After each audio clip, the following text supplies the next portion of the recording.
So, folks, we have to talk about the Wisconsin primary gubernatorial debate because that happened earlier today and we are going to watch it. And I want to go into it letting you all know that DSA backed and endorsed candidate Francesca Hong is in the lead in a new poll that came out. And she is absolutely dominating. A snapshot of the governor primary from the most recent poll available. We've got 44% of Wisconsin Democrats coalescing behind Francesca Hong. Like this is like not even close. Like, not even close. DSA racking up W's. And let's hope that all translates into people showing up on primary day, because holy moly, that's incredible. This is a plus and minus 3 variation, even if you gave it a -3 to Francesca's polling here, and gave a +3 to the one in second place. You get 18. To 41. Not even close, baby. Even if you did that and gave the don't knows all to David Crowley, you get what, 31? Not close enough. Like, Francesca Hong is running away with it. People really like her policies. Let's find out exactly what they like. Let's see her on the debate stage where she is, needs to be a bit more pugilistic to defend her ideas. I'm excited because going into this, all the other primary candidates are going to be gunning for her to get a slice of her support. So let's take a look at how this all played out. Another win in the making for DSA. And I do want to say, shout out and props to the members of this community who stepped up and laid the groundwork for this, right? Because we've been working over the years of this channel's existence to unfuck Wisconsin politics. Because if you remember, multiple years ago, there was an election for the state Supreme Court judge. And it meant the difference between whether or not the state Supreme Court in Wisconsin was controlled by Republicans or Democrats. We helped organize to win that state judgeship. And that win then allowed the electoral maps to be redrawn, the district maps to be redrawn in a more equitable and fair way. Because previously, Wisconsin was known as one of the most gerrymandered states in the country. It was horrifically unfair. It was something like you needed to win 60% of the votes if you were a Democrat to win a seat. Not a majority. You had to win an extra 10% in order to win as a Democrat. And so we started this years ago by flipping that Supreme Court seat. And then there was another Supreme Court seat that Elon Musk tried to buy. And he was unsuccessful because of people like you guys organizing in order to keep that seat blue. And now we are in a situation where the DSA-backed candidate, the leftists in Wisconsin have organized sufficiently to make it possible to get a DSA governor. And honestly, I don't know the last time that happened. I don't even know if that has ever happened before, that DSA won a governor seat. But it looks like it's shaping up now. So let's jump into this debate.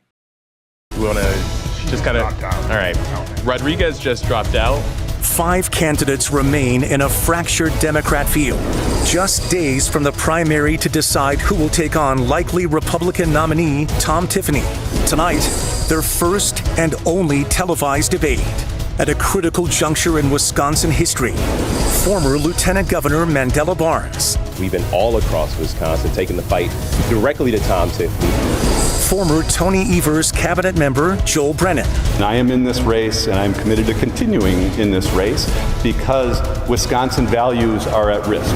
I do want to say this is one of the most Wisconsin-looking guys I've ever seen in my life. To continuing in this race because Wisconsin values are at risk. Milwaukee County Executive David Crowley. Wisconsin, you deserve a strong Democratic candidate. And that's exactly why I am re-entering this race. State Representative Francesca Hong. I am the only candidate in this race who takes income and power inequality seriously as the most urgent crisis of our times. State Senator Kelda Roys. Now is not the time to move backwards and be in more disarray. And now, live from the campus of Marquette University in downtown Milwaukee, tonight's moderators, WISN 12 Political Director Matt Smith and Upfront co-host, 12 News anchor Jaron Jordan. Good evening, everyone, and welcome. We are live tonight from the Marquette University campus. We thank our audience across Wisconsin for joining us for the first and only televised debate between the Democratic candidates in the primary for Wisconsin governor.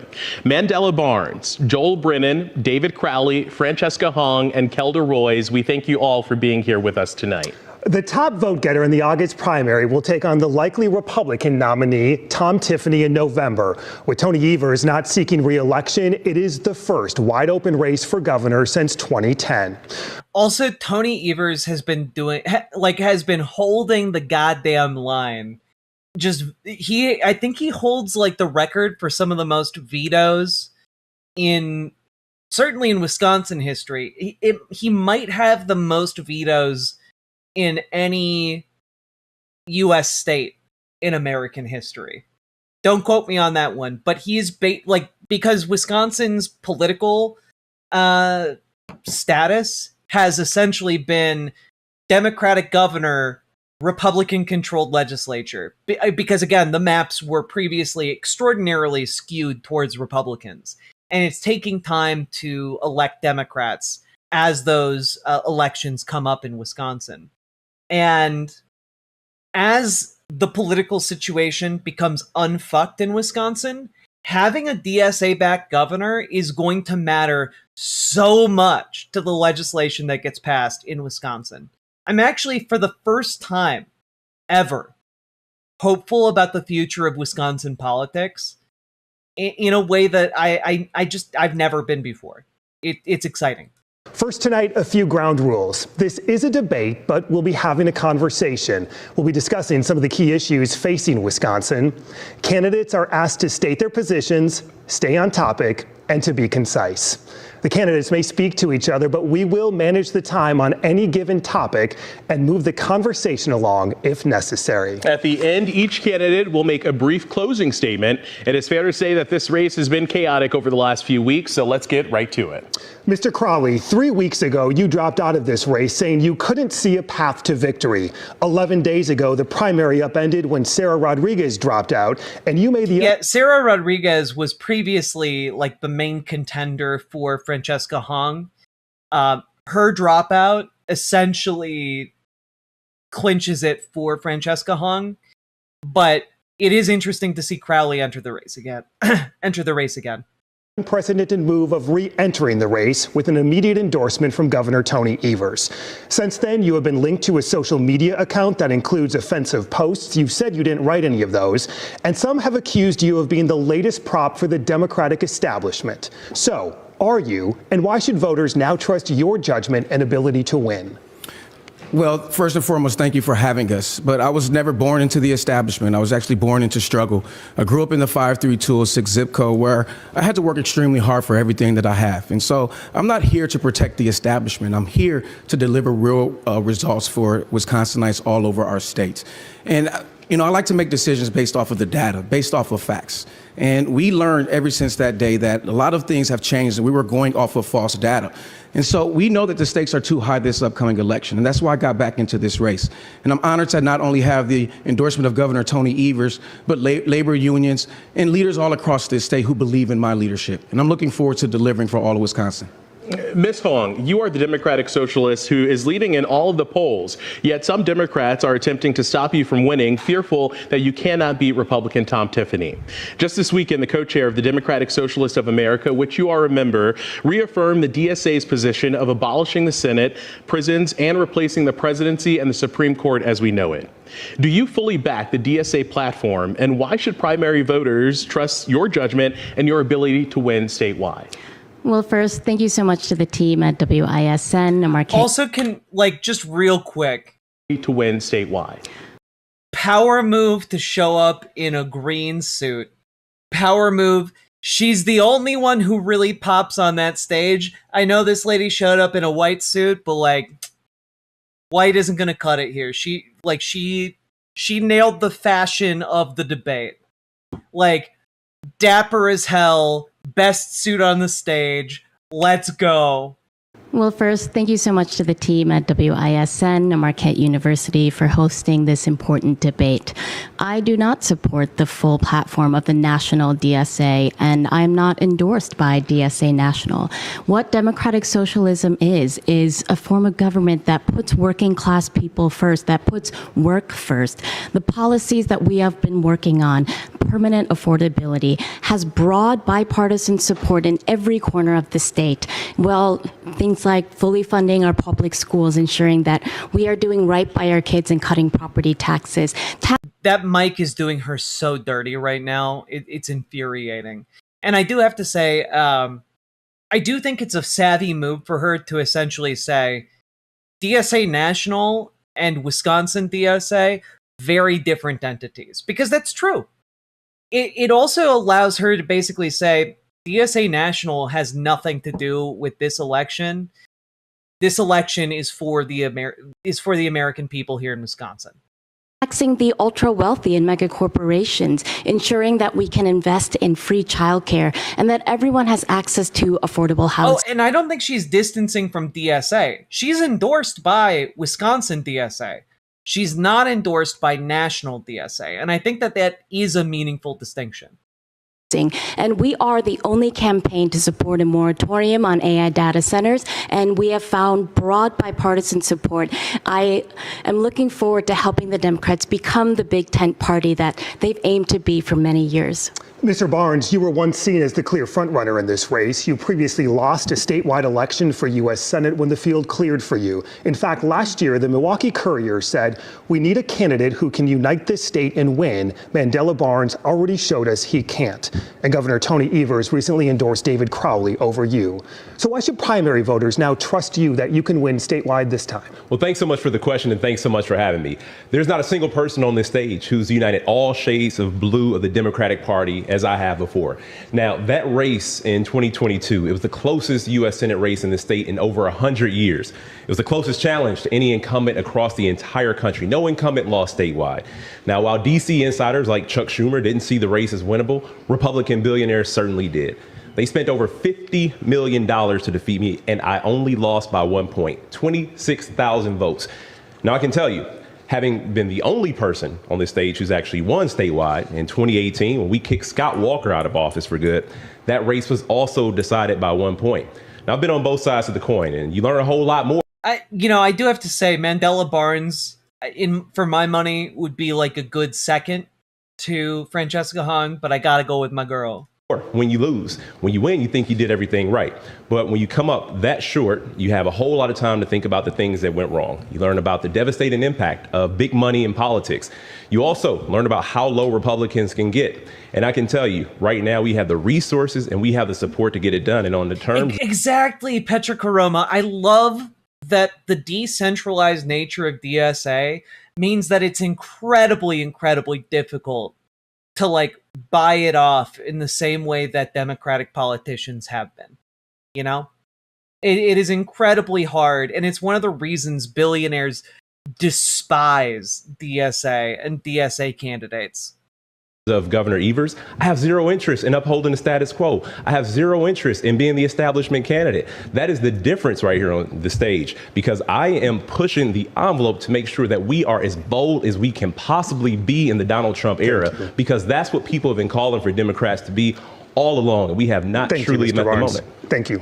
Mr. Brennan and Ms. Royce, you are both polling in the single digits and have been since the start of this race. At this point, are primary voters wasting their vote on a vote for you, Mr. Brennan? Well, here's what I would tell you is I don't think primary voters have been paying much attention until the last 2 weeks and all the upheaval that you have seen. This is what I find when I am going out around the state is that, and this has been verified by polls that was done here by my alma mater at Marquette, because about half the people at this point haven't made a decision. And so that is a lane that's opening up. The challenge that also, maybe we should push for, ranked choice voting, right? Ranked choice voting should be a thing, especially in the Democratic Party.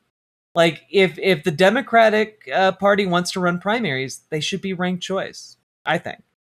I have had from day one is not that anybody thinks I'm unqualified for the office. I served as the top appointee to Governor Evers. We created the largest budget surplus in state history. We increased the rainy day fund. We got billions of dollars out to family farms, to small businesses, to renters who needed it during COVID. So all of that stuff. Wait, though, I wonder why some think DSA should be more centralized. Well, some people think that because they want more control over DSA messaging, so that there isn't like this, well, DSA National said we need to dissolve the Pentagon. And that's just not doable. Like, they want less messaging that seems pie in the sky or scary to a lot of Americans. They view like the decentralized nature of it to be something that is potentially off-putting or allows for messaging that is unhelpful to proliferate. And like, I sympathize with that to a degree. Because, like, it sucks trying to organize when, like, there are some people in DSA who are more interested in sitting around and, like, virtue signaling than actually doing shit. But that isn't the majority of what DSA is. And I think the more important aspect is getting people to organize and then securing actual tangible wins, Puts me in good stead. The challenge I have had is that people don't know me as well as they know some other candidates around the state. And so what I have found in recent days is that why ranked choice voting over other forms? I would just prefer literally any other form of voting. I've heard good arguments for like star voting, for example, but I don't necessarily want to like explain star voting every single time it comes up because most people aren't familiar with it. So my shorthand argument is, hey, let's do ranked choice voting, something that will allow for multiple candidates to run like this without essentially putting up a situation where like someone's like, well, you're not why are people just throwing away their vote by voting for you? It's like, well, maybe we shouldn't have a voting system that's first past the post in the Democratic Party. Just saying. Disruption, the upheaval, somebody putting their thumb on the scale, it has gotten people much more engaged and much more interested in this race. And day by day, I am feeling that momentum, and I'm feeling people who want somebody who can beat Tom Tiffany in the fall and who can hit the ground running on day one. And I will put my qualifications on those issues up against anybody in this race. Mr. Brennan, thank you. Ms. Royce, you are continuing to poll in the single digits as well. At this point, are primary voters wasting their vote on a vote for you? If you want the best public schools in the nation for your children, if you want to open up the state's health care plan so that everyone can buy in and we can lower costs for all Wisconsinites, if you want a candidate who is going to stand up and fight Donald Trump and bring an end to this authoritarian regime, then you should vote for me. I am the candidate in this race that brings the most experience in and around state government with 10 years of service in the legislature and the only one who served on the state budget committee. I've also been an executive in the private and nonprofit sectors, and for over 20 years, I've been the candidate that has turned progressive ideas, like the kind that all of us have on this stage, into law. That kind of experience is absolutely essential. And voters need to think about not just who can beat Tom Tiffany, although that is important, not just who can deliver a Democratic legislature, although that is vitally important, but who can actually do the job on day one. And I am proud to have earned by far the most endorsements of any candidate in this race, including the most endorsements in Milwaukee County, the most largest labor union endorsement with WEAC, the state teachers union, and the endorsement of former Lieutenant Governor Barbara Lawton. Thank you all. Last week, a Madison police officer shot and killed a man. tonight, the investigation and the protests continue. Governor Tony Evers has called for transparency and accountability and urged for peaceful protests. Ms. Hong, in the hours following the shooting, standing alongside protesters, you said, quote, "The state-sanctioned violence was an execution." Would you make those immediate declarations as governor, even though an investigation had not yet started?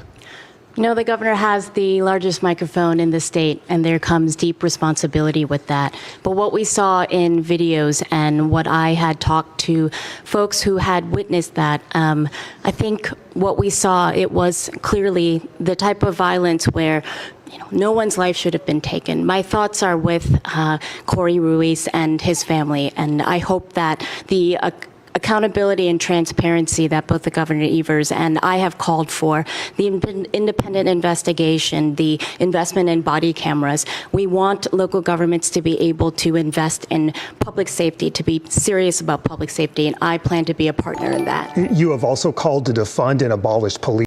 Okay, but what is their position on making Patrick Rothfuss finish and publish Doors of Stone? God, I literally just went out to a bookstore to look and see if that book was out yet, because I remembered that, like, oh yeah, I hadn't heard from Patrick Rothfuss for a while. Surely it's been like 13 years. The next book has to be out by now. Nope. But I did get the side story about Bast, so I guess that's something. Before, while saying your ideal world is one without prisons. Would you sign a bill or budget that cuts funding for police departments? No. Also, like, yeah, in an ideal world, we wouldn't have prisons or police because both are scary, bad things. In an ideal world, we also wouldn't have crime or type 2 diabetes. No. No. Why not? The governor cannot defund police, and I'm not here to govern by slogan. I'm here to make sure that I am the governor that is most serious about public safety. And that means investing in the things that we know prevent crime and getting resources to victims and ensuring that the people who are incarcerated and the folks who are working in our prisons are able to live a life of dignity and work with dignity. I think it's important that we invest in communities, including our public schools, out of school programs and mental health resources and attacking the opioid epidemic. These are things that are proven to prevent crime, and this is what will help to make sure that we have a government that is serious about public safety. Mr. Barnes, you have... Honestly, that was a great answer. The lightning tree, the narrow road between desires, which is apparently a reimagining of the lightning tree. So I'm excited to read it. Previously shown support for reducing police funding and abolishing ICE. Following the Madison shooting, you said you were deeply disturbed and pained. Would you sign a bill or budget Sounds woke to me. Get her? Yeah, get her into office. that cuts funding for police departments? First of all, we should all be very disturbed by what we saw in those images, what we saw in the video. And we should fight as hard as we possibly can as a state, as a people, as a society, to make sure that never happens again. And body cameras, of course, are the norm. It should be the norm. And I wish that the Madison Police Department did have those body cameras. So, of course, I would not sign a budget that reduced funding because, obviously, that police department needs the funding to have body cameras. Ms. Roy. I do hate hearing a bunch of people talking about how we need to give even more money to cops. Like, they got fucking tanks and helicopters, man. We do not need to continue giving them more money. After the Madison shooting, you said we do not have to accept this as inevitable. We can create a more fair, safe world. Would you sign a bill or budget that cuts funding for police departments? No, but I think we need to actually fund local communities so that we can do evidence-based programs that actually reduce and prevent crime. At the end of the day, I'm a mom and stepmom of 5. I want my kids and every kid to be safe in our communities, and I want law enforcement officers to be safe in our communities. That means that we have to invest in proven strategies that actually do that, unlike what Republicans like Tom Tiffany have done, which is cut funding to local... What's interesting to me so far is that no one seems to be going after Francesca Hong, which I was expecting a lot more attacks being levied her way. Maybe that will come in later, but every other candidate is at a severe disadvantage compared to her. So I'm expecting there to be like kind of a feeding frenzy that kicks off at some point here, but it hasn't happened yet. Governments and take away local control so that communities don't have the resources to be able to actually solve these problems effectively. I am really proud, as the only attorney on the stage, to be someone that has fought for and passed criminal justice reforms to make us more safe and more just. I have taken on racial disparities in areas from health to criminal justice. And I believe that Wisconsin can be a place where everyone has the freedom to thrive, but not if we aren't willing to tackle these really tough issues. Mr. Brennan, after the shooting in Madison, you are also calling for a full DOJ investigation. Would you sign a bill or a budget that cuts funding for police departments? Of course I wouldn't. And I think, as others have said here, there's been a generation of disinvestment and a broken system between the state, the broken partnership between state and local government. And so we need to make sure that we're robustly funding that. It has been demonstrated, this 115-year-old contract that we have had between state. Who do they think this is for? Funding cops as weak centrist shiz? I mean, this is for, your average Democrat. So, like, a lot of Democrats want more funding to cops, unfortunately, because they're libs. Local government worked pretty well for the first 80 years, and then the Republicans just turned off the spigot and stopped funding local government. So we need to make sure we do that. On the larger issue of criminal justice reform, we need to look a little bit to our neighbors to the west. In Minnesota, they spend about $215 per capita on criminal justice in that state. They're about the same size. They have about the same crime rate. We have about 3 times as many people incarcerated. In Wisconsin, we spend about $315 per capita on that. As a long-term target. That's right. Be more like Minnesota. Join us. Become one. Form the Midwest Coalition. We will fight our way to freedom together against these Republicans. Spending that $600 million difference that they spend on other things in Minnesota, spending those on early childhood, on K-12 education, on other programs in Wisconsin, that would be the kind of investment over the long term that would put us in better stead and keep us from having fewer of these incidents, because they should outrage all of us, but there are ways that we can make a difference on those by spending our money differently. Mr. Brennan, thank you. Mr. Crowley, without first seeing any video, you said that you were horrified. Dang, Royce sucks so much. She is polling at like 4%. I was in her volunteer chat spying on the campaign. She was only attacking Hong, astroturfing social media. She has no path to victory and only taking votes from Hong. I posted it online. The campaign is threatening me a bit now. I have a few state politicians telling me Royce has been like that. I mean, to be completely honest here, Royce comes across like that. Like, she comes across like what is on the tin, I guess. By the reports of the shooting and immediately pointed to other police shootings in Kenosha and Minneapolis.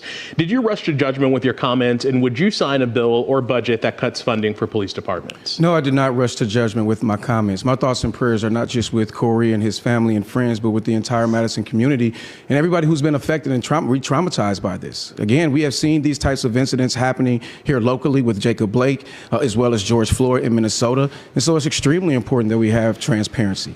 We cannot defund the police. We should be investing in public safety, and that doesn't mean more money to police officers. I'm sorry. At some point on this large debate segment, I recommend looking into Royce and her problems with pretending to be a lesbian when running against Mark Pecan.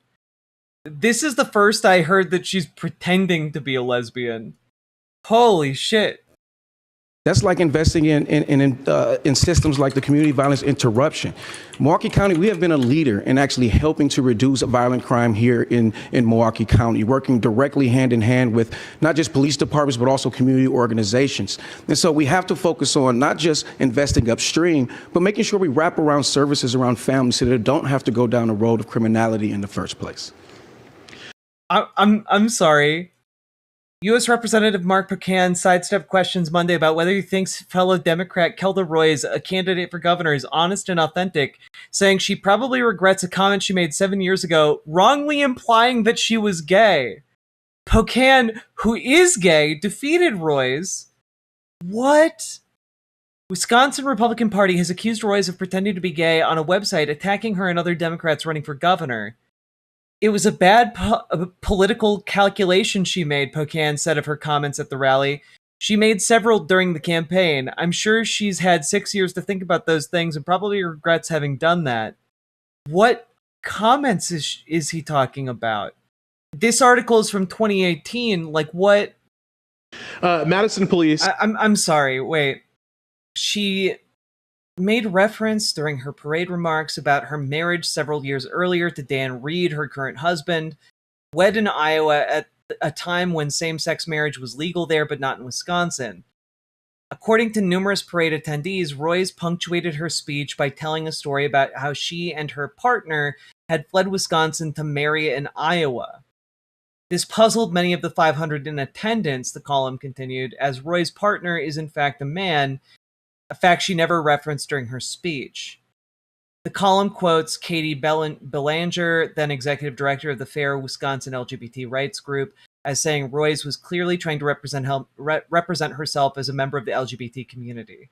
She said she and her husband didn't flee Iowa to get married, but that they decided they didn't want a marriage certificate from a state that discriminated against same-sex couples in marriage.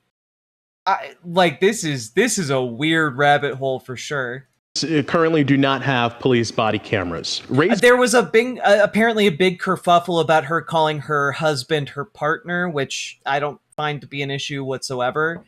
But like, if you're being vague about it on purpose and then allowing people to think that you're a lesbian or gay in order to like try and win people over when you're running against a gay candidate as what, like, that is a crazy example of lesbian maxing in the pre-maxing era. Your hand if, as governor, you would sign legislation requiring all police and sheriffs. This feels like a non-issue. It's a relative non-issue for sure, but it's still very weird and bizarre. Departments in Wisconsin to have body cameras. All of you. All candidates. Let's move on to the economy. Tonight, Wisconsinites overwhelmingly say inflation and the cost of living is... I will say that Mark Pocan saying she probably regrets some comments is extremely diplomatic of him. Most important issue ahead of this election. The failed tax relief deal negotiated by Governor Tony Evers and Republican leaders would have delivered rebate checks to Wisconsinites, directed money to local schools to lower property taxes, increased special education funding, and eliminated taxes on tips and overtime. It failed in the state Senate.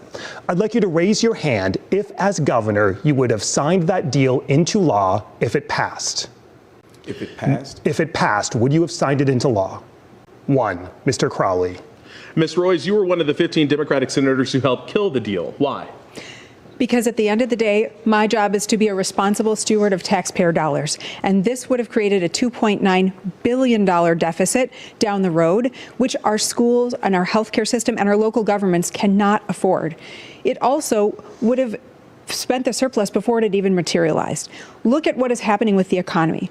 When we are spending money that we do not yet have and spending it in ways that do not actually help us solve the long-term problem of getting more money into our public schools, giving property tax relief to property taxpayers, and making sure that we have a more fair, just tax system, all we are doing is throwing that money away on a political gimmick that was frankly cooked up by Robin Vos as he sees the blue wave coming and wanted to do anything that he could to either protect his members from losing their seats and run away from their terrible record on public education, which Tom Tiffany is partially responsible for. Quickly, that projected deficit factored in zero economic growth. Would you consider zero economic growth? Would that be part of a Roy's administration if you cite that deficit? I'm looking at having a president who is hell-bent on making things as expensive and challenging for families across the state, and a congressman running for governor who has done nothing but rubber stamp Trump's agenda 100%. Thank you. Mr. Crowley, you're the only one who raised your hand to sign the deal. Why would you have signed it into law? Well, I would have signed it into law because we would have gotten a bipartisan deal actually done. I think folks understand here in the state of Wisconsin, when you have divided government, it can be a bit chaotic. Were there things in this bill that I did not like? Absolutely. I love the fact that we were going to give relief to our schools and property tax relief, and there are other things in this bill that I didn't like. At the end of the day, we know that there are many Wisconsin families who are desperate. We should be focusing on how we lift them up and not playing politics. And so I would have signed that bill because that means it would have passed with bipartisanship. Congressman Tom Tiffany is campaigning on the fact that he would return the entire surplus, he says, to taxpayers. Ms. Hong, would you return the surplus to taxpayers, or how would you spend the projected $2.5 billion? Those are... I have to say, these are great questions. They're doing a bang up job of a debate. The taxpayers' dollars, but investment is what we need, thinking about our shared future, our kids. It is an investment when we invest in public schools and ensuring that we are cutting property taxes but doing right for our kids.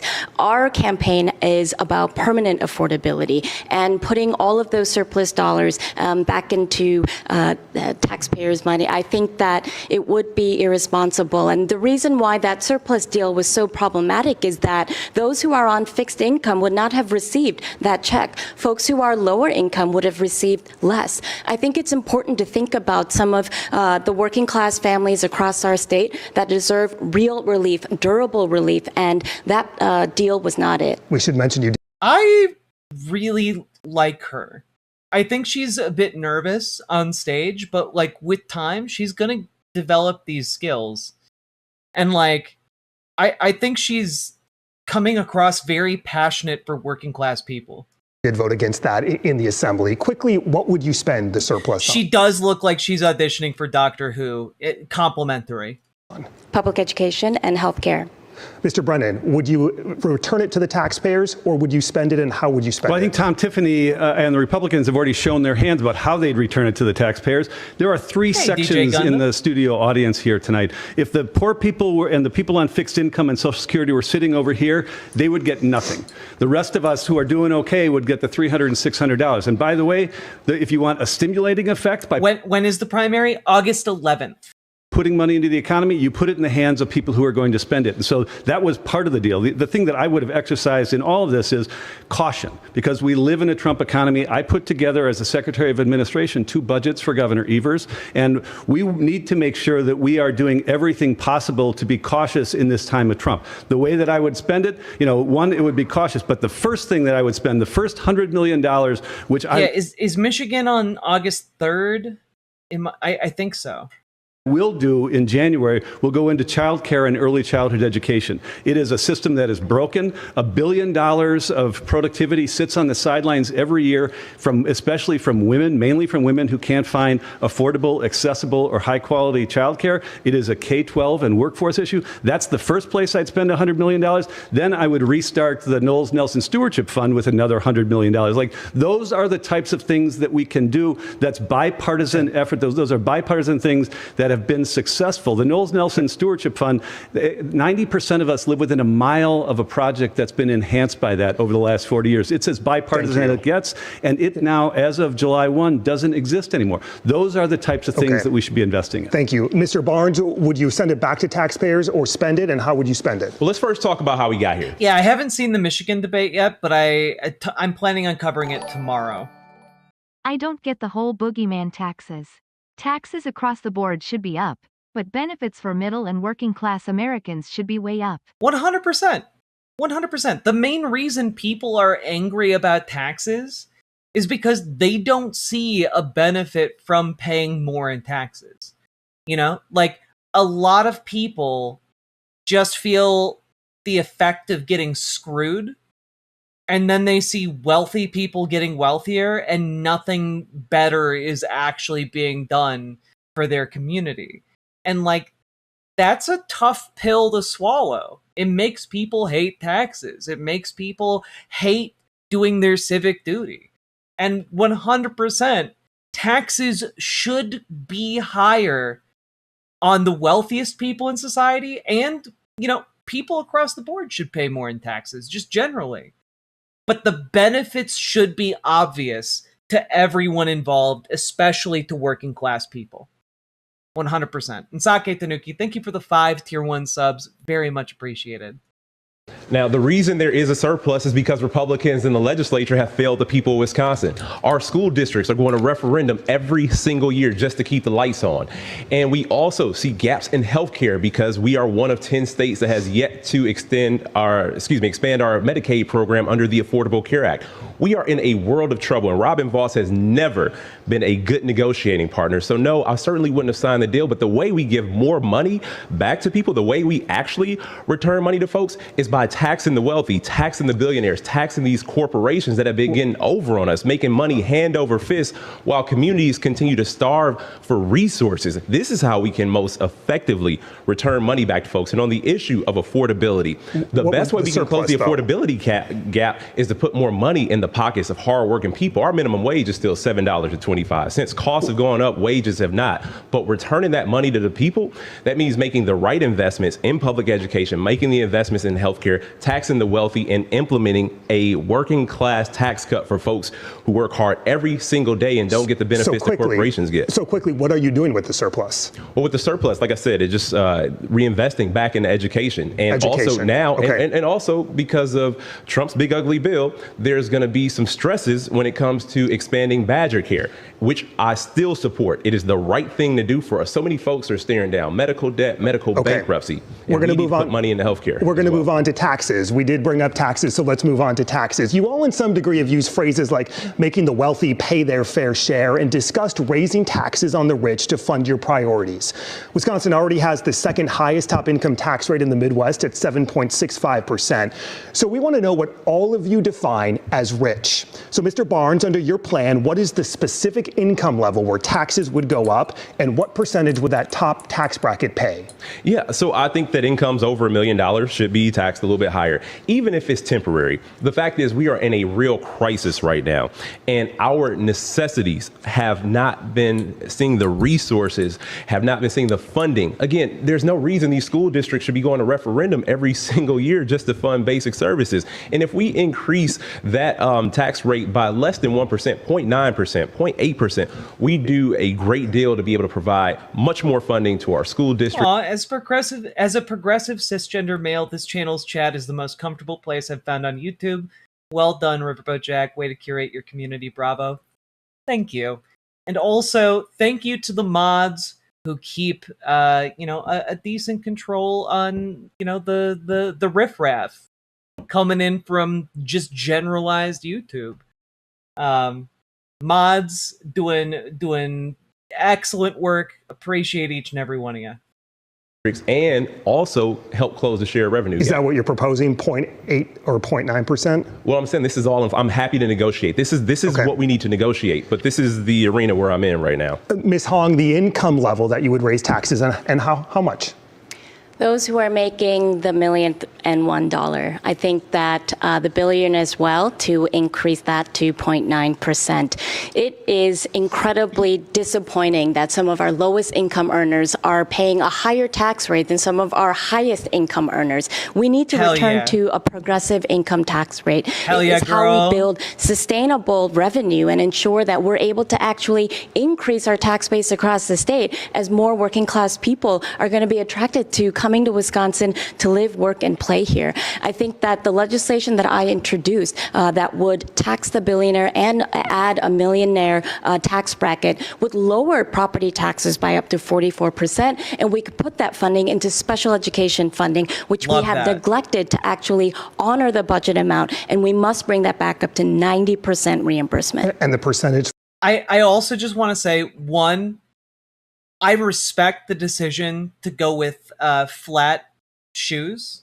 I think she's nailing her presentation. I also think that the expressions that she is giving are very communicative on their own. And she's also just spitting straight fire when it comes to her actual policies. Funding special education, and specifically talking about progressive taxation. Yes, girl, let's fucking go. For those millionaires? I would increase that by about 1%. You would increase that to about 8.65. Correct. Mr. Crowley, your income level and how much would you tax them? Well, let's be very clear. It's just not the income tax, but it's also the property taxes that are also extremely high in the state of Wisconsin. Yep, and we'll talk about that next. Okay, well, when we talk about income taxes, what we really need to be focusing on is how do we actually fix this system moving forward? What we need to do is take a holistic view of our taxes here in the state of Wisconsin. The last time that we took a holistic view of how we spend our money and bring in revenues was in 1986, when Governor Tommy Thompson was actually governor. And so we need to bring academics, we need to bring labor, labor. We need to bring business owners and community members to the table, and let's actually have a real discussion about the entire system. I don't think that we should be just focusing on how we can increase taxes just particular for certain income earners when we haven't looked at the entire system. When it comes down to those who are making hand over fist, we absolutely need to tax the ultra wealthy, but we need to be smart about how we're doing things long term. Do you have an income level or a percentage for that? Well, I think we always got to look at those who are making more than $1 million or more. Absolutely. And do you know how high you'd like to tax them? No, I think that we have to look at the entire system holistically. Ms. Royce, your income level and percentage you would tax them looking to raise taxes. I agree with my colleagues that anyone who's earning over $1 million a year should pay a slightly higher tax rate. But we also need to look at the corporate tax giveaways that have run rampant over the last 15 years of Republican rule. We have rolled out the red carpet for Foxconn. The AI data center tax breaks are estimated to cost us $2 billion.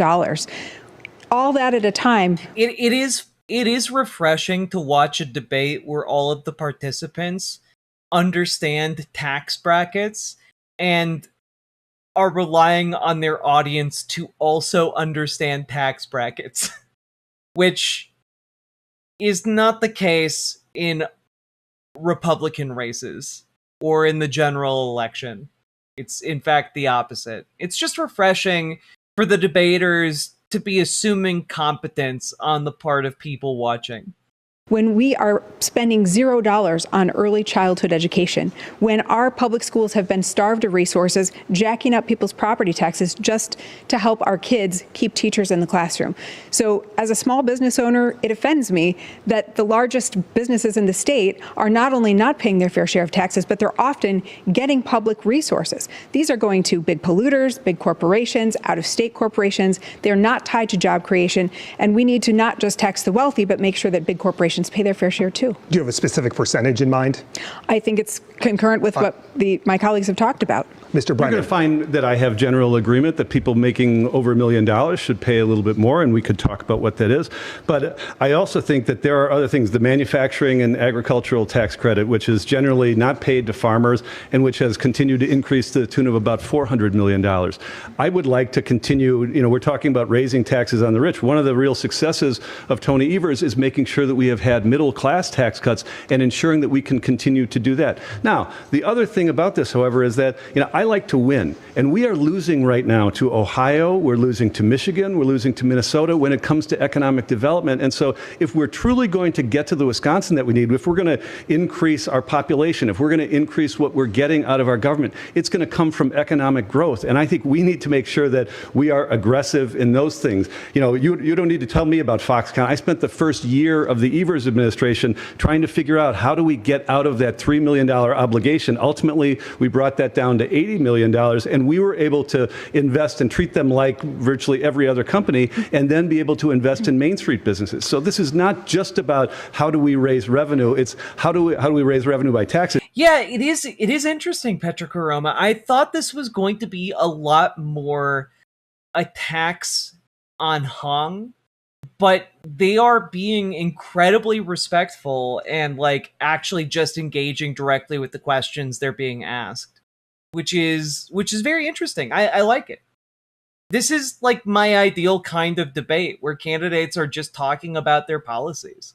It's how do we raise revenue through growth and making sure that we are growing our own and investing in economic development in our state. Real quick before we move on, what if all the millionaires leave the state and go to a state near us that has a flat tax rate or a lower tax rate? Then all of these plans collapse, correct?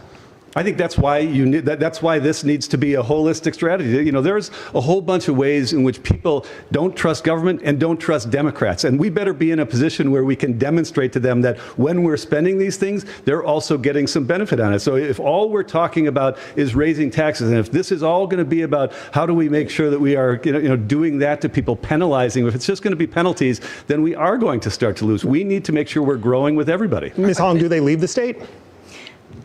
Discussing that hypothetical is a little bit I'm confused about that. Okay. However, let's look at all the other policies that we have talked about that we have been fighting for with our campaign. When there is free childcare, when there is fully funded public schools, when we see some of these corporate loopholes and corporate welfare come to an end, when we have investment in rural roads, when there's legalization of cannabis, I think that we can improve the quality of life for millionaires and ensure that they too will be able to live, work, and thrive here in our state. Let's talk about property taxes. This past year, Wisconsinites saw the highest property tax increase in 3 decades. School property tax levies increased on average nearly 8%.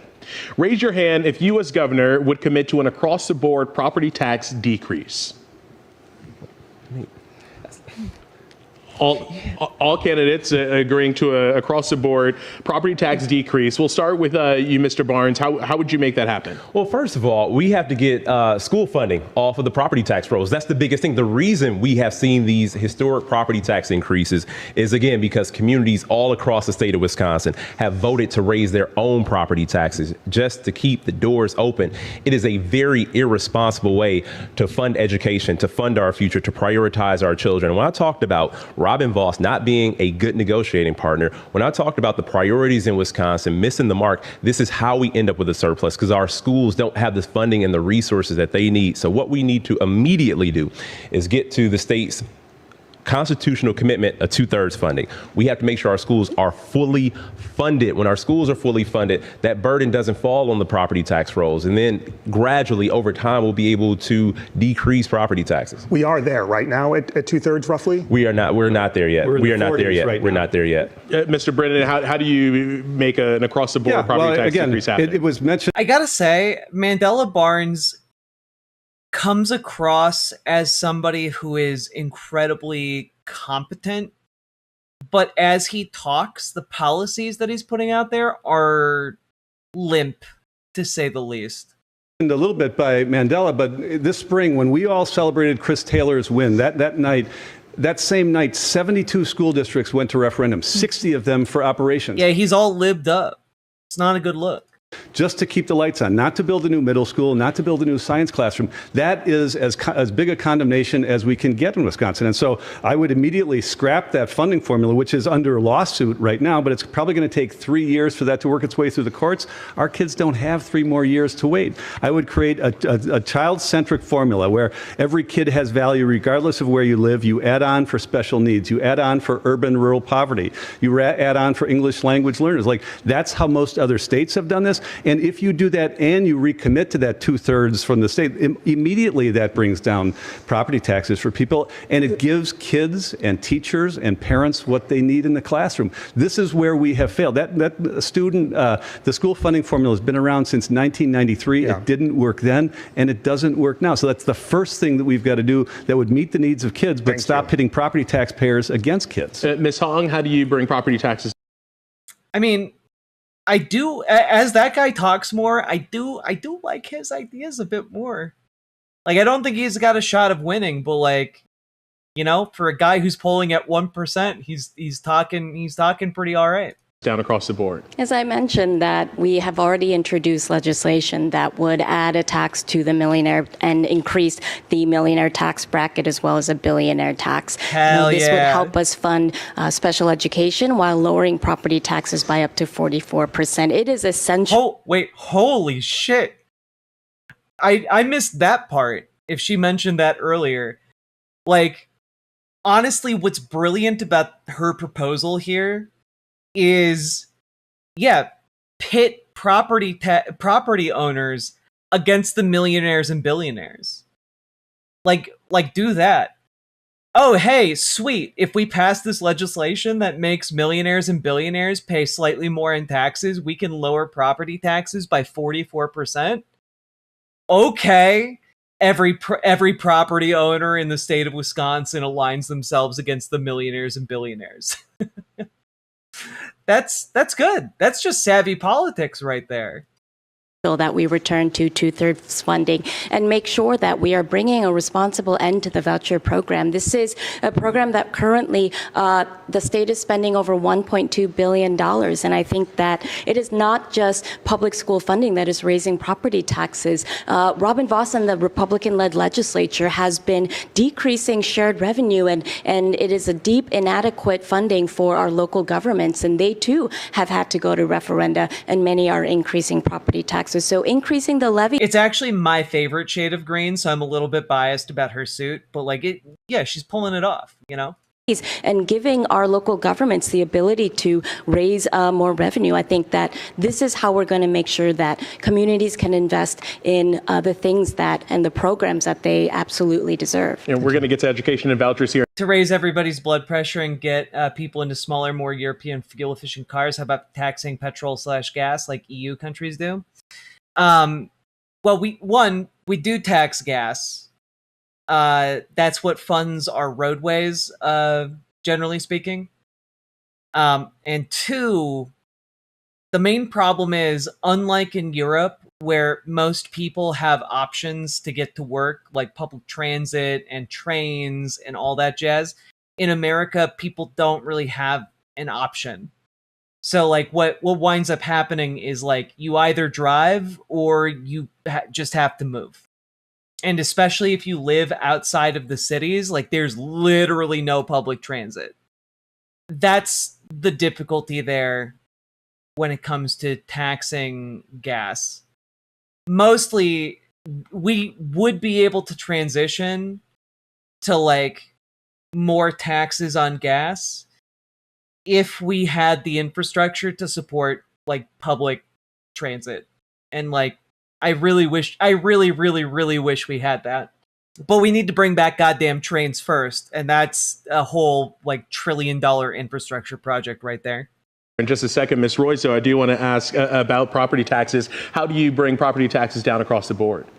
The most important thing that we can do is appropriately fund our local governments and our public schools. And I will say, I just as an FYI, I got into a whole conversation with my partner over the weekend about this. Not all cars use gas either. It would be a roadware tax and would likely end up making all U.S. ground shipping go by rail until last mile, as it should. That's also true. But I was talking to my partner about this because I also Sake Tanuki, thank you for the 5 tier 1 subs. And thank you for helping to support the show. Invaluable amount of support. Very much appreciated. But I was talking with my partner about this over the weekend, and one of my pet interests is, as many people in chat know, ekranoplans, and specifically ground effect vehicles in general. But my pitch would be to transition the world to using ekranoplans to ship things across the ocean and people across the ocean quickly and efficiently. But that would require refitting all of the world's ports, which would be trillions of dollars in infrastructure. And that is a colossal expenditure. I would rather start with building out rail lines in the United States. I do think we could make that happen. The chronoplans, I would never have the amount of money necessary to make that happen. But high-speed rail, maglev trains, hell yeah. I'm gonna need you to spell that. Ekranoplan. It's a Soviet-era technology that makes use of what's called the ground effect, which is a cushion of air that holds planes up when they get close to the ground. And ground effect vehicles are created to take advantage of that effect, and that allows them to be built extraordinarily large, because the larger you build them, the more air is under the wings and the more lift they have. And so essentially what you can do if you have a vehicle that is capable of taking advantage of ground effect like that is build a simply massive airship, and then it can hover on that cushion of air at a pretty steady height. Again, the bigger you make it, the higher it can go on that cushion of air. And then you have to expend a lot of energy initially to get it up to speed. but then you can cut off almost all of the engines and have it going at hundreds of miles an hour across the ocean. And that is really, really cool. And honestly, imagine if we converted international shipping. Wow. And turned it into something that instead of traveling at like a decent rate for a ship, traveled at the speed of an airplane for a fraction of the fuel. It's very cool, and it's something that could be expanded to include, both something the size of like a luxury cruise liner combined with a cargo ship. You could literally have both at the same time, and it would be even more efficient. So very cool. Pioneered by the Soviet Union initially, and they built one of the largest aircrafts ever conceived, and it was really fucking cool. Did not work very well, but in the era of modern like autopilot systems, we could make it happen. We can make it work. All right. Anyway, that's my pitch. We should instead maybe invest in high-speed rail and maglev trains for the United States, because that'd be really, really cool. I'm sorry I got distracted. A Crown Upon video time? No. I will control myself. At the state level. That means getting to the 2/3 funding commitment that was made but has never been met. But it also means fixing the way that those dollars are distributed, because right now it's deeply inequitable. My family moved to rural Taylor County. That's where I was a little girl. And they moved because of the quality of the public education system here in Wisconsin 47 years ago. Now, raising my kids in Dane County, I can see that we have been shortchanging our kids, and that is not okay with me. So we do need more state resources to end this divisive cycle of referendums that are pitting neighbors against one another, grandparents against their grandkids' schools. I also am the only candidate in this race that actually has a plan, not just a wish, but an actual plan to bring that private voucher scheme to a responsible end, because the actual number is closer to $1.8 billion in each budget that is going directly out of the coffers of our local school districts into these private schemes. And they are unaccountable, and they can discriminate against kids. And none of us as taxpayers should find that acceptable. Mr. Crowley, how do you bring property taxes down across the board? Property taxes are extremely high here in the state of Wisconsin. It's not just affecting the senior who's on a fixed income. It's also affecting that young person who may want to buy a home, and everybody's getting squeezed in every direction. And it's not just affecting homeowners. It's also affecting renters as well, because when property taxes go up, landlords, quite frankly, pass those down to those renters as well. And so we have to tackle property taxes by, one, investing in our education system, increasing the reimbursement rates as well for special education, because our school districts shouldn't have to choose between mandated services and whether or not they're going to have teachers. But as the only elected official who runs, county government, representing 19 different municipalities, close to 1 million people, we have a lot of state mandated services. And with those state mandated services, those resources don't come down the pipeline. And so it's extremely important that we work at the state to make sure that we are getting, local governments are getting enough resources to invest in things like public safety, because the state of Wisconsin is near the bottom or dead last when it comes down to investments and such. We brought up vouchers, so let's talk about vouchers. Right now, about 30,000 Milwaukee children attend private schools using taxpayer-funded vouchers. Milwaukee was the first school choice program in the nation to help families who felt failed by the public school system, and still do so today. The program has since expanded statewide. As we've heard, some of you are calling to end the voucher program. Mr. Crowley, do you support eliminating or reducing vouchers in the city of Milwaukee? Look, I am a proud MPS graduate. Went to Milwaukee Public Schools. All three of my daughters go to public schools. So I believe in the power of our public education. I think to say that we're going to fully eliminate the voucher system overnight really doesn't take into account the impact towards our family, towards our teachers, and quite frankly, toward the public school system. We've talked about how we went to referendum to make sure our public schools have what they need. And if we're going to referendum for the current capacity of students that they have now, how will we be able to bring on those students and make sure that we have great public schools moving forward? And so I don't think the question is whether or not we should have vouchers. The question should be, how do we continue to invest in our public schools to make sure that they are the school of choice? Man, this guy stinks. The question about whether or not you have public school vouchers is very relevant to school funding, because the vouchers move that funding around to different schools. So it's obviously extremely relevant if you want your kid's school to be funded. Would you sign a bill that eliminated or reduced vouchers in Milwaukee? To eliminate or reduce vouchers? No, but I don't believe in expanding vouchers in the state of Wisconsin. Mr. Barnes, you're proposing a multi-year sunset of the program as you've described it. What does that look like specifically in the city of Milwaukee? Well, let's first talk about the reason why parents feel failed by public schools. This all goes back to the lack of funding. This goes back to the state not meeting its 2/3 funding requirement, and schools have been starved of resources. So it will only be natural for parents to feel that way. I am also a proud Milwaukee public school graduate, but I know, having gone to a school that was starved of resources, what that impact meant on a lot of my classmates. Now, I was very fortunate to know where I was going to go home at night. I was very fortunate to not have to worry about where my next meal came from. But that's not the reality that far too many of our students face. And when we're talking about education, we truly have to talk about the societal factors that impact how our students do or do not learn. If we have these exorbitant rates of child poverty, it is going to impact the way that they learn. And as I have talked about vouchers, the main line is accountability, because we have seen horror stories where voucher operators closed doors overnight. Yeah. These operators moved to Florida on the public dime. And so we have to first get the bad actors out of the system. Now, I believe public dollars belong in public schools. And if you receive a dime of public money as a private school operator, you should have to operate by a uniform set of standards. That means public governance. That means public accountability, public. I just full stop. Private schools should not receive a dime of public money. Why should a private institution siphon resources that are needed for public services?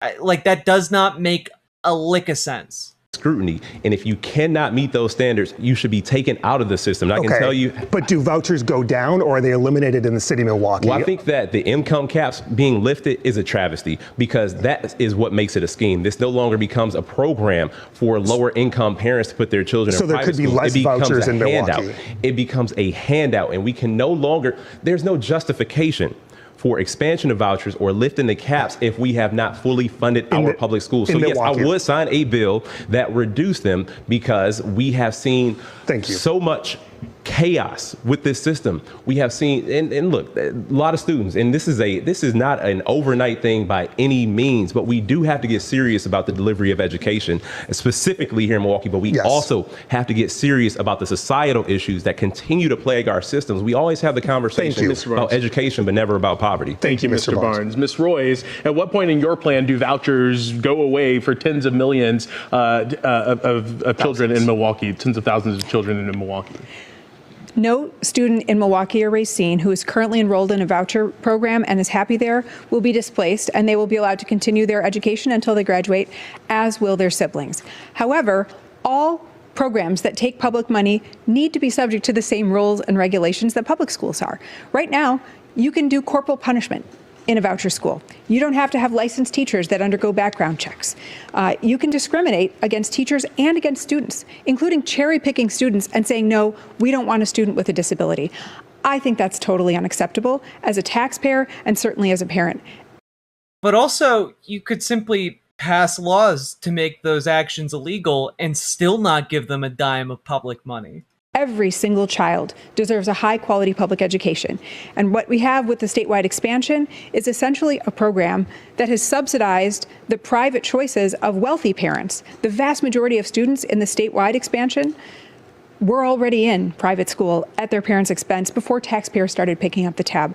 I believe that public dollars belong in public schools, and if you take even $1 of public money, you need to be subject to accountability. And yes, over time, I am going to bring the private voucher scheme to an end as we increase the quality and the capacity of our public schools, because the most important thing to me as a parent, and what I hope my legacy will be as governor, is to restore Wisconsin in our rightful place as the best public education state in the nation. So a 3-year-old child, for example, in the city of Milwaukee would not qualify for a voucher under your plan? correct unless they were enrolled in a 3K program or if their sibling was already in one. Thank you. Mr. Brennan, do you support ending or dialing back the state's voucher program? And specifically, what does that look like for Milwaukee? Yeah, and I do support some putting back the cap on for the statewide program, which has come off. I think that we've already talked about some of the accountability. There's a transparency issue. We should pass a state law that says on your property tax bill, you can see how much the city, the county, the public schools, and how much vouchers are costing. Like, all of those things are important. I'm a proud parent. My kids went to Milwaukee Public Schools for about 22 years. But let me add a dose of reality here. There is not going to be a bill that passes in the legislature that is put on the governor's desk right now to end vouchers in Milwaukee. You know why? Because there are representatives in Milwaukee who represent the city of Milwaukee for whom more than half of the people who live there are sending their kids to private schools. Like, we have to live in the real world. This is an issue that is dividing Democrats, because in Milwaukee, what parents deserve is a great option. And I want to make sure our public schools are better than any, bar none. We have the largest achievement gap in the country right here in my hometown. That's not acceptable. So the results aren't what we want. We need to hold everybody accountable. You know who doesn't like accountability? Lousy schools, no matter what kind of school they are. So we need to make sure we are holding ourselves accountable, but we need to also make sure that that we are living in the real world here, because I wouldn't put legislators in a position where they're going to have to tell parents that they can't send their kids to school. But let's say a bill got to your desk. Would you sign a bill that reduced vouchers in the city of Milwaukee? I wouldn't right now, because I think we need to make sure that we are doing right by everybody in the city of Milwaukee. There are changes to be made. The largest recipient of vouchers in the state, $44 million to a virtual school. Like, Thank you, those Mr. are the Brennan. types of things we can change. Ms. Hong, you are calling for a responsible transition away from the, quote, unfair voucher program. Does that include fully eliminating vouchers in Milwaukee? No, I'm a very proud daughter of immigrants, a single mom where my son is going to the same public school district that I came through in my hometown of Madison. I believe that public dollars not only belong in public schools, but one of the reasons that privatization has grown across the country is that, it's public institutions of education that are one of our last remaining democratic institutions. And if we don't have strong public schools, we can't have a strong democracy. Our plan would ensure property tax transparency. I was in Luxembourg, Wisconsin, at the dairy breakfast, talking to a gentleman who had no idea about the voucher program. And when he found out that the statewide program is where some of the public dollars were going into private schools, he was shocked. Ending that statewide program, implementing property tax transparency, and then moving to Milwaukee and Racine and looking at accountability and transparency measures that is uniform across what public schools are having to be audited for and the different regulations that public schools are responsible for. And I will say, I introduced the Healthy School Meals for All legislation, and that is a bill that would include all students in K through 12. It includes vouchers and includes private schools, schools for the visually impaired. And this is a type of bill that not only helps to reduce costs for families, but would help all students across the state. So to the point of fully eliminating vouchers in Milwaukee, your plan? It has to be a responsible program and process where we work directly with the families and the different schools where the voucher program, depending on how expansive it is in the school, but it would need to come to an end. And I can see, I don't want to put a firm number on it, but I do believe that, again, public dollars coming in public schools, understanding that we have built this system where it's deeply inequitable. And I think that it's important that we put in the responsibilities of working with our partners to end the program in Milwaukee. Hell yeah. I love this. I wish she had it a little bit more fleshed out, but honestly, I do like this idea that this voucher program that came into existence creates an obligation between the state and the families that have engaged with the voucher program. And so it makes sense to me that the state would then have an obligation to work with the families that made use of the program in order to find an equitable solution and then sunset the program for everybody else. I think that this is a perfectly fine answer. Actually a full end in the city of Milwaukee? I believe that that is what bringing a responsible end to the voucher program is, Matt. Thank you. Let's talk about data centers. In Marquette's latest poll, 76% of Wisconsinites say they believe the costs outweigh the benefits, and that includes a majority of Democrats, independents, and Republicans. You've all outlined varying plans on how you would approach the boom in data centers, from new regulations to construction moratoriums. State lawmakers recently attempted to pass a series of regulations, but they failed to pass the full legislature. If lawmakers can't agree, and if you believe in local control, what really can you do as governor, Mr. Crowley? Well, one, we need to, it's unfortunate that the legislature actually left session without actually putting any guardrails in place. And so as governor, we need to make sure that we're protecting ourselves from the data centers that are currently here. I do have the same concerns that many folks have across this state, but I think a moratorium, a short-term moratorium, doesn't address the long-term concerns that we have. And so as governor, we will make sure that we hold these data centers accountable, that they pay for the energy use, they pay for the grid upgrades, and they bring the Beyonce approach, bring your own new clean energy. We need these data centers to be as close to 100% renewable energy as much as possible. But they can go anywhere in this country. But we have to understand that our clean air, our clean water, it doesn't stop at the borders of Wisconsin. And so as county executive, we have put in place a climate action plan to reduce our carbon emissions, and we're 50% of the way there. And we need to make sure that we're having that same level of accountability here in the state of Wisconsin. But if they are going to be here, let's make sure we're utilizing union labor. Let's see project labor agreements, prevailing wage, and community benefit agreements across the entire state, because we're all going to be affected. And I believe they should be subsidizing our energy use if they're going to be here. You said they could go anywhere. Do you want them here?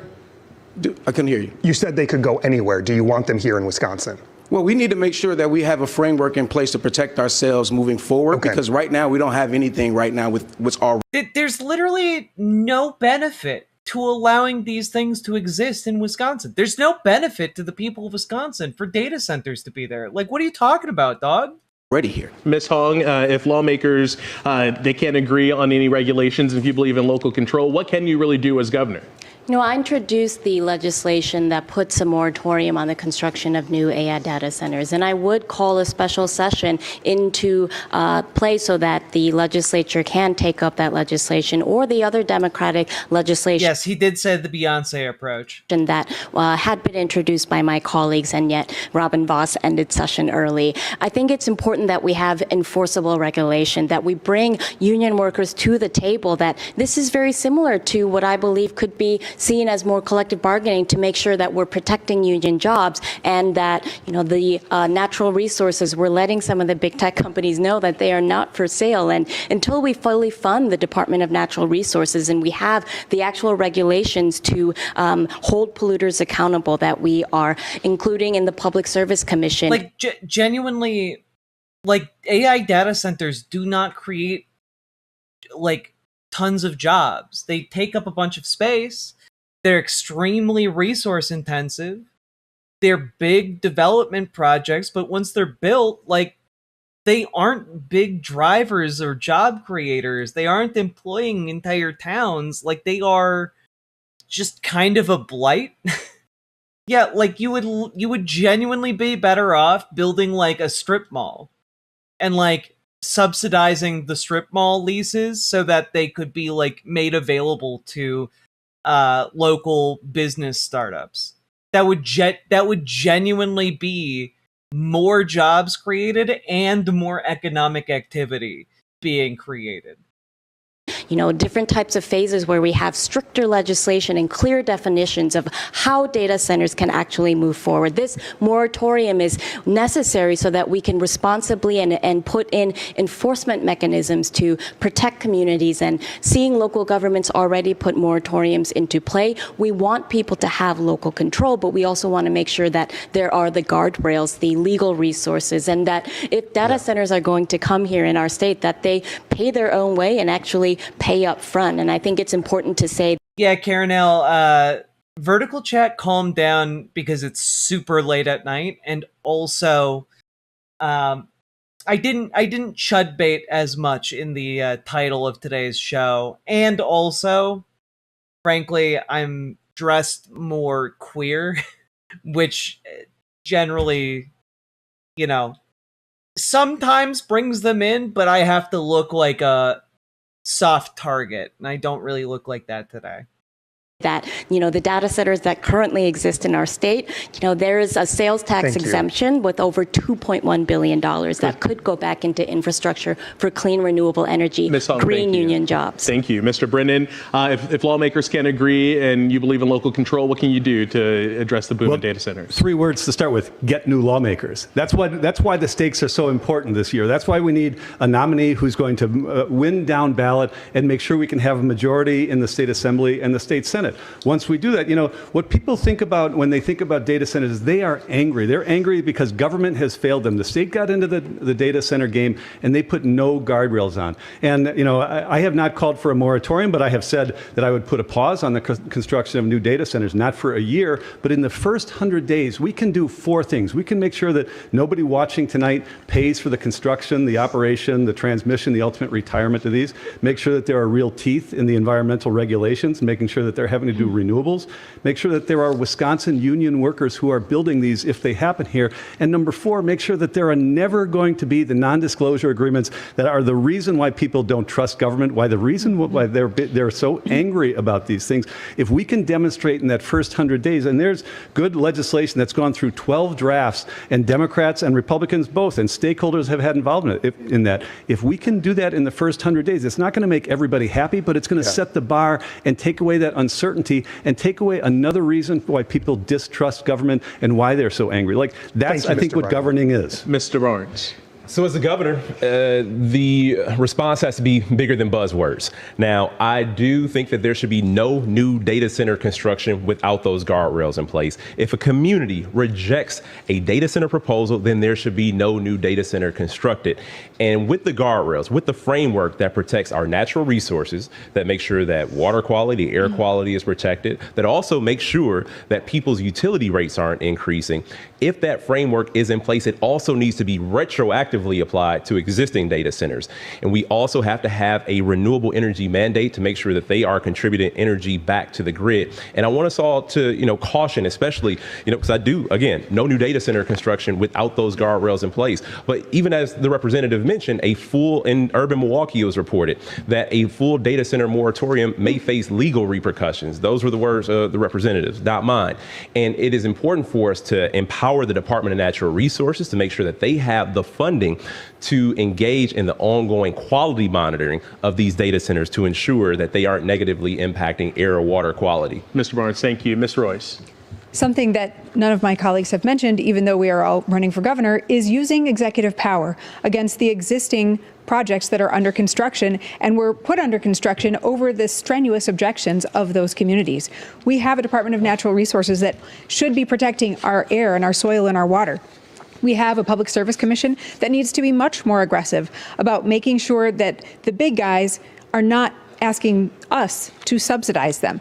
I have put forth the strongest legislation and the strongest plan of the candidates in this race to actually address and stop the unregulated development of data centers, because I believe the status quo is totally unacceptable.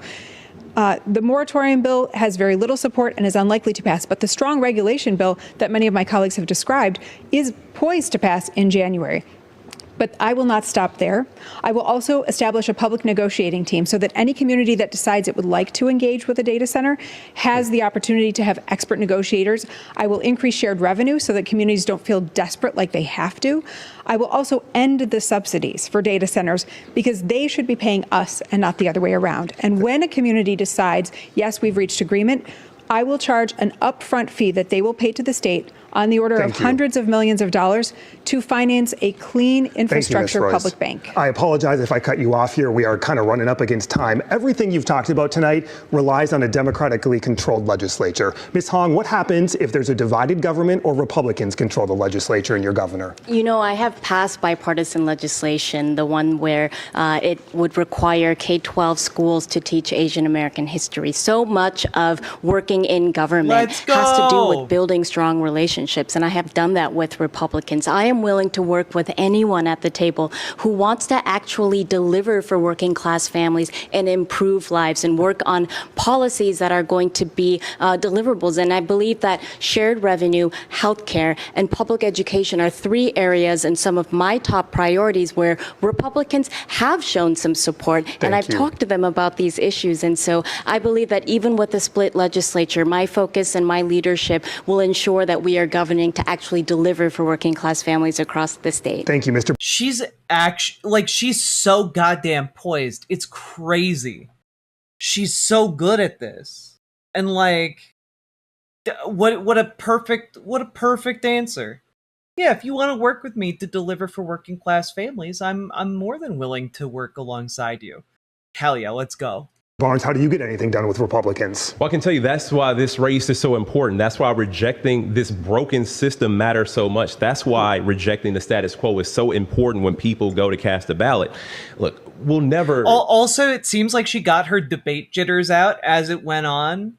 And like, that answer was delivered with a lot of poise and a lot of confidence. And honestly, I loved it. Be as bold as we need to be as a state if we continue down this path that we've been going. And it's been mentioned that the county executive had his campaign resurrected by special interests in a dark room with people with their thumb on the scale. This means things will... Yeah, Kelda Roy's seems not great. The only, I gotta be honest, the only other person on this stage that I initially liked Mandela Barnes, but the more he's talked, the less I've liked him, and definitely the less I've liked his policies.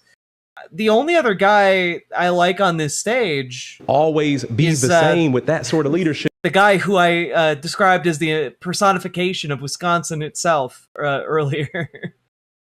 We should be asking for more. We should be demanding more. And if we... Oh, he is like, dude does reek of Cory Booker. So true. Lead. Thank you. With a bold platform. I bet he's got that Michigan fist in him, you know? We implement a mandate.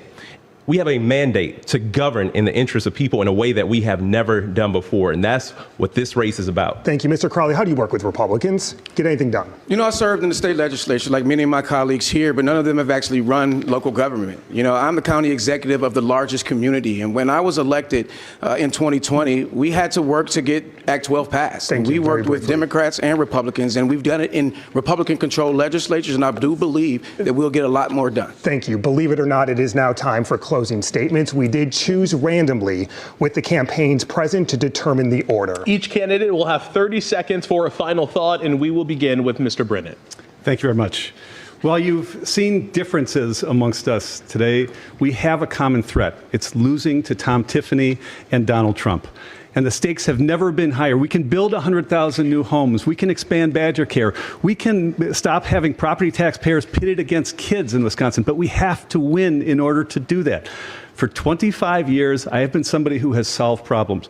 I'll be a governor who's more interested in results than rhetoric. I hope that I can get your support on August 11th and November 3rd. Thanks for tuning in tonight. Mr. Crowley. I want to first and foremost thank our moderators for hosting us, and I want to thank all of you who are tuning in today. You know, my story is like Wisconsin's story. I grew up learning the values of hard work, resilience, and to stand up when somebody tries to knock you down. But people all across this state are struggling every single day, and I know what that feels like. They need a governor who's going to deliver for them on day one. And that's why I have received the endorsements of folks like Tony Evers, Governor Evers, our labor unions, and folks all across our state, because they know I will be delivering the results that's going to make a great impact. I look forward to having your vote on August 11th. Ms. Royce. All of us on this stage are good people. For 25 years, I'm actually shocked at the lack of sniping between these candidates. Like, genuinely, I did think it was going to turn into like a all knives out for Francesca Hong, and I have been proved astoundingly incorrect. Usually I'm able to predict these things, but like, this was not as cutthroat as I thought it was going to be. And I do enjoy a debate where like we can end with just like, everyone here's good people. And like, that may be true. But there are only a couple of you that I'd like to see as a governor. I have been turning the good ideas that we've shared into state law in the toughest of political environments. I've stood up to bullies and billionaires just like Donald Trump, and I will never stop fighting to build the Wisconsin that all of us deserve, working alongside you as I have throughout my career. We need all hands on deck in this high state. It's true. When we've had Donald Trump and the current Republican Party for so long, it is sometimes astounding to see what politics could be like under normal circumstances. Moment to protect our rights and freedoms, to deliver health care for all, and to make sure that every child has a great public school. I ask for your vote on August 11th. Mr. Barnes. To everybody watching at home, I want you to know that the establishment is trying to rig this election. They want you to choose between their preferred candidate, and also Republican billionaires are lining up to the tune of $3.5 million to choose a Democratic nominee in this race. I'm here to say that's BS. I've been a progressive fighter who's taken. I certainly hope talking about policies instead of personalities becomes the norm. Anime Sidekick Gal, thank you very much for the $5 dono. Very much appreciated. And thank you for supporting the show. On the tough fights, but also the only candidate on this stage who's actually defeating Tom Tiffany according to the most recent Marquette poll. We can get things done, but it starts on August 11th. I'm asking for your support. It's also Genetic Memory Farms, I think, has a really great point. I've been watching Democratic debates for 30 plus years. This I think you meant, is that how you spell congeniality? I think you were going for congeniality. Is an extremely good sign for us, a very, very good sign. I think so too. Because when you have candidates that are willing to extend hands to one another like this, I think it does translate to fewer sour grapes when it comes to the actual general election, and fewer like I'm picking up my ball and going home, reactions. I think that this helps create a unified front. And honestly, I was expecting more self-interested action in this debate, but honestly, it's a smart and savvy political move to not do that from any of the candidates. So that we can go into November with the strength, and that we can go into January with the mandate to govern in the interests of people. Ms. Hong.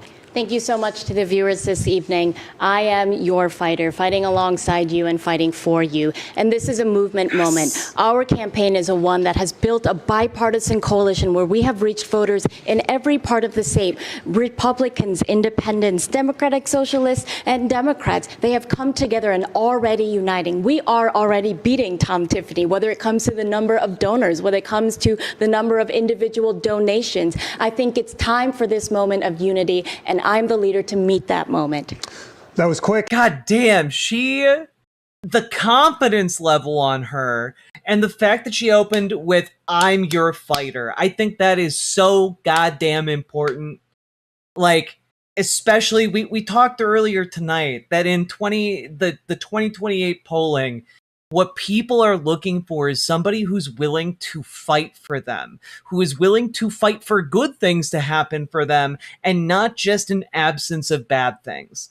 And what Francesca Hong is doing is actively advocating for better things to happen and a path forward through the current bullshit to a more prosperous future for working class people. And I think that is an ideal message to be hitting home right now.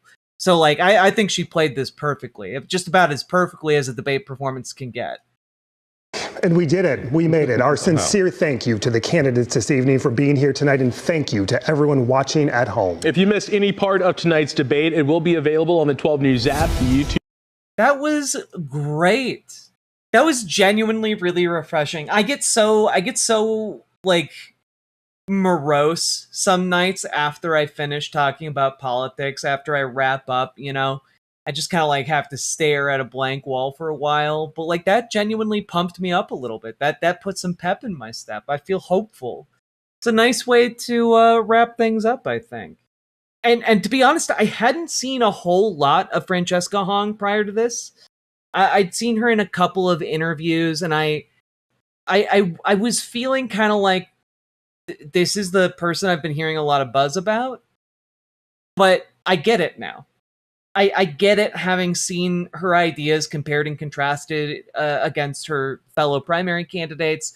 I get it, seeing the way she speaks and the way she communicates. It feels so genuine and direct and refreshing, and like, I get it. You know, I'm like Frank from the season finale of season 13 of Always Sunny. I get it now. She did great. And honestly, I'm really hopeful for the state of Wisconsin. So, folks, if you're in Wisconsin, make sure you make it out to the primary on August 11th. Vote for Francesca Hong, because she seems like she's got it nailed down. Endorsed by Labor, endorsed by DSA in Wisconsin. Let's go, Hong. So, all that being said, folks, get involved in your local politics. Join your local Dems, join your local DSA, get involved organizing today, because you guys can make a difference when it comes to getting involved. You can knock on doors, you can phone bank, you can get to know your local movers and shakers, you can learn how to exert influence, you can make your community safer, stronger, better, and, you know, you can make things better for everybody involved. So, get involved. And if you don't know where to start, you can join our Discord, reach out to Gamergy for help joining DSA, reach out to Dragonfly for help joining your local Dems. And folks, if you got anything out of this, hit the like button, hit the subscribe button, leave a comment. Let me know what you thought about the debate. Genuinely very impressed by all of that. Last but not least, check out ImageneOlivia.com, gender euphoric lingerie designed from the ground up for trans femmes. Tested with cis men, cis women, non-binary folks, trans men. It is comfortable, sexy, non-tucking lingerie. Go check it out. ImageneOlivia.com. We just got a new restock. We got a new color. We got 2 new sizes. Go check it out. ImageneOlivia.com. I'm wearing it right now. It's great. So, all that being said, folks, let's keep on going. Riverboat deck is coming to town. All the viewers gather round. Twitch and YouTube is where she streams. All that content is bursting the scenes. Politics, gaming, and plenty more. Her sense of fashion you'll adore. So grab your stuff and hop aboard. We're going straight to Jack's Discord. Riverboat Jack. Riverboat.